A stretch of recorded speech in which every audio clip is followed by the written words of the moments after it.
அனைவருக்கும் இனிய வணக்கம். இன்று ஒரு தகவல். டாடா குழும தலைவராக இருந்த ஜே.ஆர்.டி. டாடா அவர்கள் நிறைய மீட்டிங்கில் எல்லாமே கலந்துக்குவாங்க. தொழிலதிபர்களுக்கான ஒரு மீட்டிங்கில் வந்து கலந்துக்கிறாங்க. அப்படி கலந்துக்கும் போது எப்பயுமே ஒரு தொழிலதிபர் வந்து பார்க்குறாங்க, மிக சாதாரண ஒரு பேனாவை வந்து அவருடைய பேக்கெட்டில் வந்து வச்சுருக்காரு. சரி 2-3 தடவை கேட்கலான்னு பார்த்துட்டு இறுதியாக போய் கேட்டுடலான்னு சொல்லிட்டு போகிறாரு.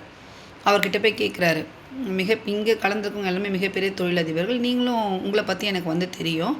அப்படி இருக்கும்போது எதுக்காக பேக்கெட்டில் வந்து ஒரு மிக சாதாரண பேனா வந்து வச்சுருக்கீங்கன்னு சொல்லி கேட்குறாரு.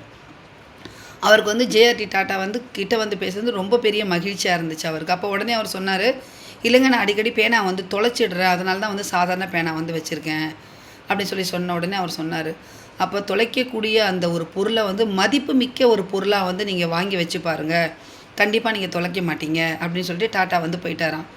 அதன் பிறகு அந்த தொழிலதிபர் என்ன பண்ணாருன்னு பார்த்தீங்கன்னா, தங்கத்திலேயே பேனா வாங்கி வச்சுருக்காரு.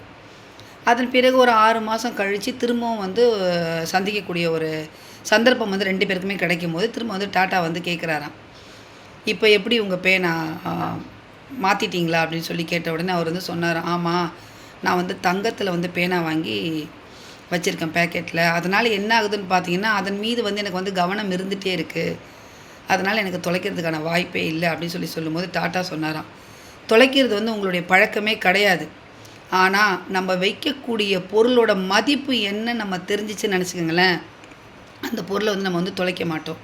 ஆக மதிப்புமிக்க பொருள்களை பயன்படுத்துவதோடு அந்த மதிப்புமிக்க பொருள்களை நம்ம வந்து பயன்படுத்தும் போது என்ன ஆகும்னு பார்த்தீங்கன்னா, நம்மளுடைய கவனம் வந்து அது மேலே வந்து இருக்கும். ஆக நாம் பயன்படுத்தக்கூடிய பொருள்கள் வந்து மதிப்பு மிக்கதாக இருந்தால்தான் அது நம்மளுடைய மதிப்பு வந்து வெளியில் வந்து காட்டும் அப்படின்னு சொல்லி டாட்டா வந்து சொன்னாராம். ஸோ நம்மளும் வந்து நிறைய பொருள் வந்து தொலைச்சிட்டு அங்கே இங்கே வந்து தேடிட்டே இருப்போம். ரொம்ப சாதாரண பேனா தானே, 3 ரூபா பேனா தானே, 5 ரூபா பேனா தானே அப்படி சொல்லிட்டு விட்டுருவாங்க இல்லைங்களா. அதுக்கும் ஒரு மதிப்பு கொடுக்கும்போது நம்மளுடைய கவனம் வந்து சிதறாது. ரொம்ப அருமையான கதை இல்லைங்களா. நன்றி.